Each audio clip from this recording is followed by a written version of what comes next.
Hello all, ఈరోజు కన్నయ్య స్కూల్లో first prize వచ్చింది రెసిపీ కన్నా చెప్పా కదా, అది చేసి చూపిస్తున్నాను. ఇదైతే కేరళ రెసిపీ. ఫస్ట్ ప్యాన్ తీసుకొని నెయ్యి వేసేసి బాగా పండిన బనానా కొంచెం పేస్ట్ అయ్యేలాగా బాగా స్మాష్ చేయాలి. తర్వాత పచ్చి కొబ్బరి, రాగి ఫ్లవర్, ఇంకా బెల్లం నీళ్ళు, అంటే బెల్లం కొంచెం కరగబెట్టిన నీళ్ళు ఒకదాని తర్వాత ఒకటి వితిన్ 2 minutes గ్యాప్లో వేసేయచ్చు. అండ్ గ్రౌండ్ నట్స్ వేయించేసి దాని పొట్టు తీసేసి లైట్గా బ్లెండ్ చేయాలి, పలుకులుగా తగిలేటట్టుగా.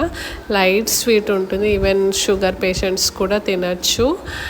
ఇదంతా ఒక పేస్ట్ లాగా అయినాక బనానా లీఫ్ తీసుకొని దాన్ని కొంచెం హీట్ చూపించాలి బనానా లీఫ్కి, లేకపోతే ఫోల్డ్ చేసేటప్పుడు చిరిగిపోయే ఛాన్సెస్ ఉంటుంది. సో నేను చూపించినట్టుగా ఇలా సమోసా షేప్లో చేసేసి దానిలో స్టఫ్ చేసేసి థ్రెడ్ చుట్టేసి ఇంకా స్టీమ్ పెట్టాలన్నమాట. స్టీమ్ పెట్టాక ఒక 5 minutes ఉంచితే సరిపోతుంది. ఇది రెసిపీ సూపర్ ఉంటుంది.